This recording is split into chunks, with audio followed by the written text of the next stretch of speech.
चौसठीतम जातीय फार्मासी सप्ताह पालन अवसर में Baleswar Nityananda college of pharmacy सचेतनता शोभायात्रा अनुष्ठित।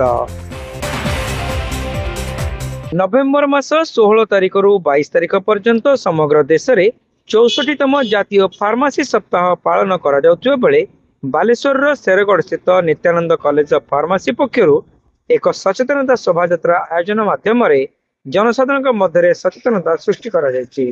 फार्मासी सप्ताह पालन में चलित वर्षर शीर्षक pharmacist as advocate of vaccination बा टीकाकरण समर्थन में फार्मासिस्ट वार्ता को नहीं बालेश्वर सहर में शोभायात्रा आयोजित होता। नित्यानंद कॉलेज ऑफ फार्मासी परिचालना समिति चेयरमैन डॉक्टर मनमथ विश्वाल एवं भाइस चेयरमैन अभिषेक विश्वाल परामर्श क्रमे निर्देशक डॉक्टर विजय कुमार साहू एवं अध्यक्ष डॉक्टर आदित्य जेना नेतृत्व में यह शोभायात्रा सहर विभिन्न रास्ता परिक्रमा करथिला। एही अवसर में टीकाकरण उपकारिता एवं उपादेयता संपर्क में निर्देशक डॉक्टर साहू समस्त को सूचना देथिले। निश्चित भाव में आमर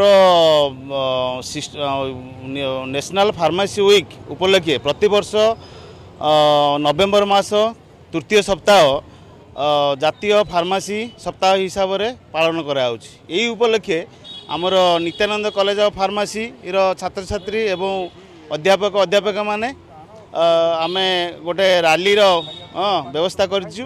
सो ये रैली उद्देश्य होची आमर फार्मासिस्ट मानकर अवेयरनेस जे आमर पब्लिक मानक अवेयरनेस रहिबो जे ए वर्षर जो आमर स्लोगानटा अछि जे फार्मासिस्ट आज advocates of vaccination. So vaccination रे मध्य तांकर योगदान रही से माने पब्लिक मानक अवेयरनेस करि परिबे से परिवार माने केमती वैक्सीनेशन वैक्सीन ठीक भाव में ठीक समय नहीं पारे एवं आमर भारतर जो रही आमर नेशनल वैक्सीन शेड्यूल सेटा को जमती ठीक भाव में नहीं पारे।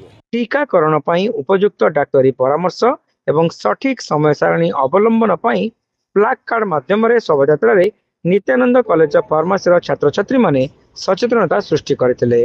डॉक्टर अजित आचार्य, डॉक्टर नित्यानंद साहू, डॉक्टर विश्वरंजन राय, डॉक्टर रीनाराणी नायक, ओम प्रकाश परिडा प्रमुख अध्यापक एवं अध्यापिका मानकर प्रत्यक्ष तत्वावधान में शोभायात्रा सहर पुलिस लाइन छक निकट बाहरी फकीरमोहन गोलेई फांडी छक, मिशन स्कूल छक एवं एडीएम छक दे सर्किट हाउस निकट में शेष होता। नित्यानंद कॉलेज ऑफ फार्मासी शताधिक छात्र छात्री शोभायात्रा कार्यक्रम में अंशग्रहण करथिले।